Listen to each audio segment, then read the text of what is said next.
Essa não é a regra. Essa não é a regra. A regra é que o STJ entende isso e os tribunais entendem isso, que as áreas de uso comum não são usucapíveis. A regra é que elas não são usucapíveis.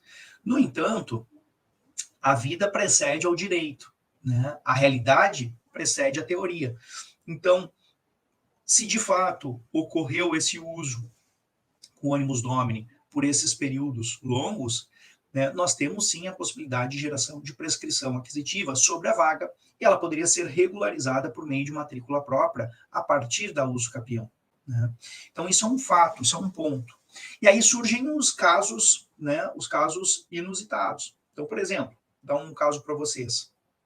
Né?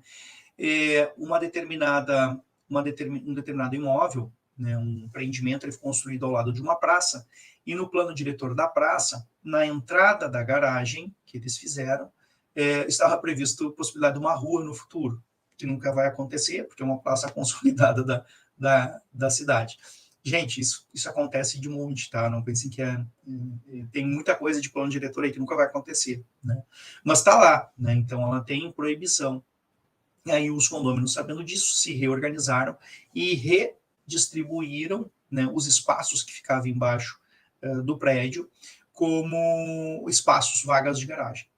3 das vagas ficavam de frente e a entrada geral ficava na lateral do prédio, que seria a futura rua, né, E esses 3 da frente, né, eles colocaram muros e portões nas suas vagas, com uma saída autônoma. E aí criaram uma verdadeira garagem mesmo, né, uma garagem autônoma.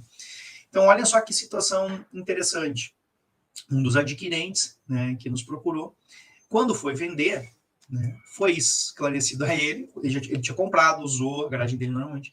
Quando ele foi vender, ele descobriu, né, que aquela matrícula que ele tinha correspondia a um outro lugar que ele nunca tinha imaginado, perto do muro, um lugar de passagem para os outros veículos da área comum.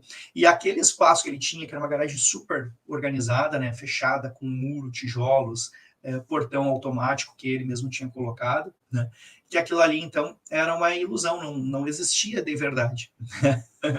Então, veja que situação interessante. Então, ele tinha uma matrícula, tá?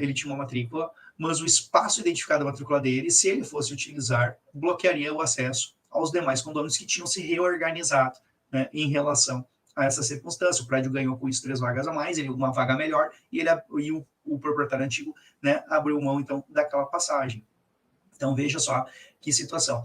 Na hora da venda, né, ele estava com problema, porque daí ele tinha descoberto isso. Quando ele adquiriu, ninguém tinha avisado isso a ele, não foi percebido, porque está lá na matrícula só a previsão, né, de que ele tinha um espaço de garagem, foi mostrado para ele o espaço, ele não tinha por que duvidar que seria aquele, né?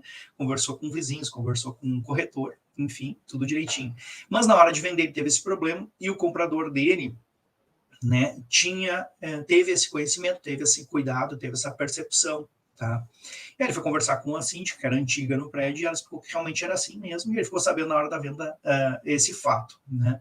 E aí o que a gente pôde fazer, né, por ele naquele momento? Bom, o que nós podemos fazer por ele naquele momento, até que fosse invalidada a sua venda, foi dispor no contrato de promessa de compra e venda essa identificação e esse esclarecimento em uma determinada cláusula, né, de que aquela vaga indicada, a vaga 9, se eu não me engano, né, indicada, era a vaga, né, que tinha sido destinada a ele, por uma negociação com o condomínio, que era fechada, murada, com porta de acesso interno, com porta de acesso externo, né, porta de saída, né, externa, e que, no entanto, né, ela não correspondia exatamente àquela descrição, né, da matrícula.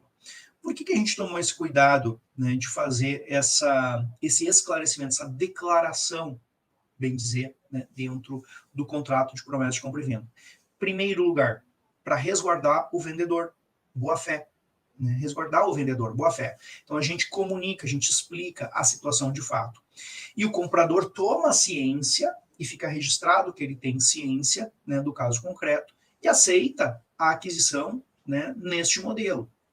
Ao mesmo tempo que a gente está resguardando o vendedor, né, que era o que tinha nos chamado para auxiliar, para garantir a venda, não perder a oportunidade de venda, certo? Ao mesmo tempo que a gente fez esse resguardo ao vendedor, né, nós também tivemos uma oportunidade de beneficiar o adquirente. Por quê? Porque o adquirente recebe uma prova documental daquela situação de fato. E aí nós também, né, esclarecemos que aquilo, né, desde sempre foi assim. Então, ele tinha um tempo longo. Se por algum motivo, né, eventualmente no futuro alguém fosse, né, essa rua, né, lateral fosse ocorrer, então ele teria o resguardo de ter a possibilidade de usucapiar aquela área e ser indenizado, né, por uma espécie de indenizado por conta da vaga dele original, né, ter sido trocada por aquela, logo ele teria como regularizar a sua vaga com a usucapião.